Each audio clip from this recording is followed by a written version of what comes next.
likambo bokoselinga mama bokosamba ye bokofuta ye balukaka moto ya mwana moto boye te bolingi nini. Dans cette vidéo, on dénonce le non-respect de la déontologie journalistique par certains acteurs des médias. C'est une alchimie compliquée que de marier des faits, la critique de l'information et la réflexion elle-même. Le journaliste ne doit pas être un porteur de rumeurs, mais le serviteur des faits. J'ai fait pas mal d'actions, j'ai accompagné beaucoup de mouvements, beaucoup d'actions, et vous étiez souvent là. Deux dernières actions, et vous étiez qu'est-ce mal comporté dans cette affaire?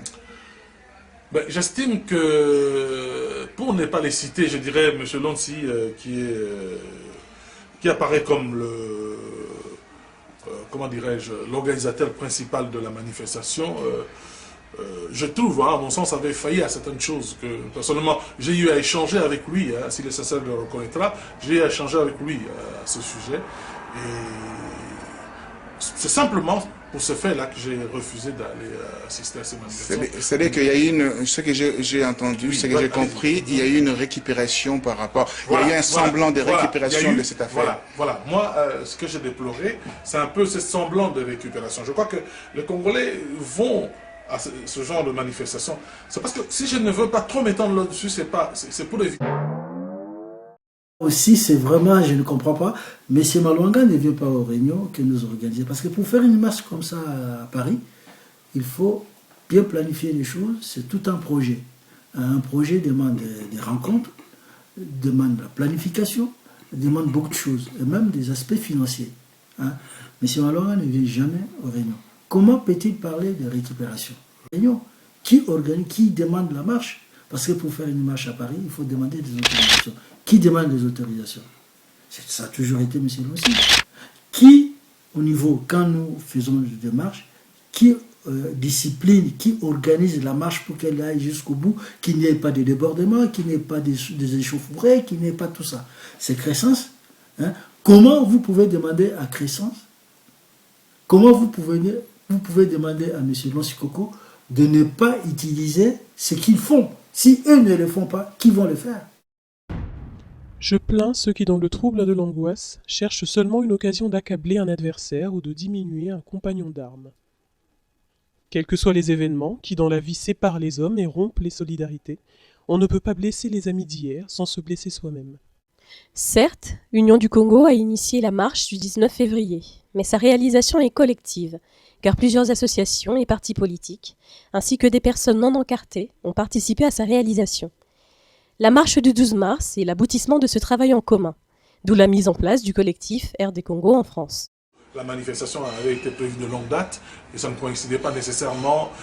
Bon, voilà la réponse qu'il m'a donnée parce que j'ai eu à échanger, avant que ça n'apparaisse comme ça au grand public, on a eu à échanger par email, donc je lui ai simplement manifesté. Être là à servir de marchepied. À servir de marchepied. Et pourtant, ok, vous avez servi de marchepied par rapport à cette affaire que vous parlez des États-Unis.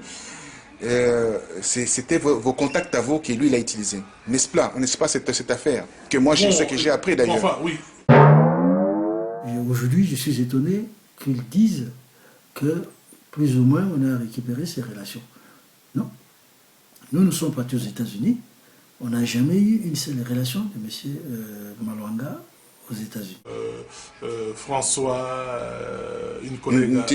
Nditani oui, François Nditanou, une collègue à lui, une Française, Marie-France Choco, qui nous avait mis en contact avec M. Izoum, avec lequel nous avons eu un échange. Il s'appelle M. Lonsi, a débarqué, introduit par Nditanou.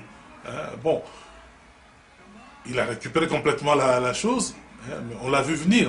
Mais moi, je ne suis pas là. Non, mais parlez clairement, tu es en train vous êtes en train de tournailler. Vous ne tournaillez pas. Non.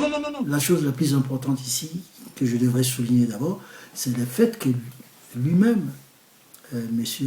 Malwanga, qui a démissionné quelque part dans le suivi des relations avec cet ambassadeur. Parce que, à l'occasion n'a pas vu d'importance, je pense, d'acquérir la réception de ce courrier-là. Et lui, là, il a pris le monsieur l'ambassadeur en froid. Donc, de lui-même, il a décrété que, voilà, ce monsieur-là, il ne voit que ses intérêts, ce qui l'intéresse, c'est les intérêts. Bon, il n'a jamais voulu suivre cette relation-là, donc garder le contact. Tandis que moi, j'ai gardé contact. Dans quel sens? Non, il y a eu quelques manipulations au niveau de photos, au niveau pas mal de choses que j'ai... Ah oui. Expliquez-moi à peu près. Non, c'est vrai, je ne sais pas s'il faut rentrer dans ce détail. Non, mais non, moi je je préfère voilà, rentrer dans le détail. Non, ce que je n'ai pas aimé, pour dire la vérité, je l'ai même dit à François plusieurs fois. François Nzitano. Oui, oui, j'ai dit, voilà, il y a des choses, hein, on a fait des photos, mais bon, nous nous sommes rendus compte par après que ces photos avaient été trafiquées. C'est-à-dire que sur une pause où 3 personnes apparaissent, il a découpé l'une des personnes pour apparaître tout seul avec... Alors, ce sont des choses qui, pour moi, m'ont beaucoup déçu venant de quelqu'un qui vous...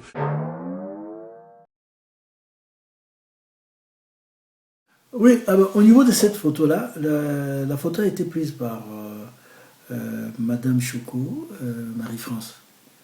Alors, moi, j'ai jamais vu cette photo-là trafiquée, hein, personnellement. J'ai jamais vu cette photo trafiquée. Je me demande quelle est la personne qui a été coupée. Il faudrait que je voie la fameuse photo pour que je sache exactement si réellement... Parce que Marie-France prenait parfois des photos en boucle. Il prenait 3 personnes, 2 personnes, des choses comme ça. La photo que moi-même j'avais pris une photo où il y avait monsieur l'ambassadeur et Lonsi Coco. Et ça, c'est une photo que moi, personnellement, que j'avais pris exprès. Je les ai cadrés, les deux, j'ai pris la photo. Si c'est celle-là, c'est des histoires, parce que c'est une photo que j'ai prise 2 personnes, Lonsi Coco et monsieur l'ambassadeur. Je l'ai dit à François, j'ai dit vraiment, je suis complètement déçu par tel comportement. Pour moi, ils ont des comportements, je ne sais pas comment le qualifier, inqualifiables, si vous voulez. Donc vous trouvez que c'était incompatible avec le... Ah non, là, je vous le dis sincèrement, j'ai eu à le dire à François, c'était incompatible avec quelqu'un qui briguait la... Alors comment se fait-il que François réapparaît comme par enchantement dans les photos encore dernièrement aux États-Unis avec... Bon, ça... Bon. Alors, en ce qui concerne le voyage aux États-Unis, moi-même, en tant qu'ami, on a beaucoup échangé, moi et monsieur Elvis Malwanga. J'avais remarqué quelque part qu'il était plus ou moins peiné du fait que lui n'a pas effectué ce voyage. Mais à qui la faute? Nous devons être sincères quand même. Si nous sommes partis aux États-Unis, c'est sur invitation de l'ambassadeur. Lui n'a pas été invité. Pourquoi? Parce que lui-même, il avait démissionné. C'est ce que je leur avais dit déjà, même avant que nous effectuions ce voyage-là, moi et mon ami Lonsi Coco. Donc, je lui ai dit, mes chers amis, vous avez démissionné. Alors, j'ai appris encore également par rapport à cette affaire, les images utilisées pour le 19 février et également le 12 mars auraient été utilisées aux États-Unis pour... Alors là c'est vous qui me l'apprenez. Je dis aurait, hein. En suivant son entretien avec M. Roger Bongos, j'avais l'impression qu'il voulait faire passer Coco pour un collabo du gouvernement fasciste de Kabila. C'est vraiment hors de propos. Il gage qui fait pas mal de choses, des entretiens, il a même accordé des interviews dans plusieurs journaux ici, et c'est lui qui est le collabo de Kabila. Non. Ce n'est pas Lonsi qui doit collaborer avec Kabila et en même temps amener parallèlement ces genres d'actions qui sont contre aujourd'hui la population congolaise, la communauté congolaise en France a pris conscience par rapport à ses écrits, par rapport à ses entretiens dans des différents organes de presse à Paris, en France, et à travers le monde, qu'on doit dire, voilà, c'est un collaborateur Kabila. Non, ça, je n'ai même pas de mots à dire. Voilà. On ne peut pas se satisfaire du probable, on doit rechercher le vrai. L'honneur du journaliste, c'est aussi de ne pas céder à la précipitation, même si le désir d'être le premier à posséder une information est compréhensible. Likambo boko selinga mama, boko sambae, boko futae, balukaka moto ya mwana moto boyete, bolingi ninye. Likambo boko selinga mama, bokosamba ye bokofuta ye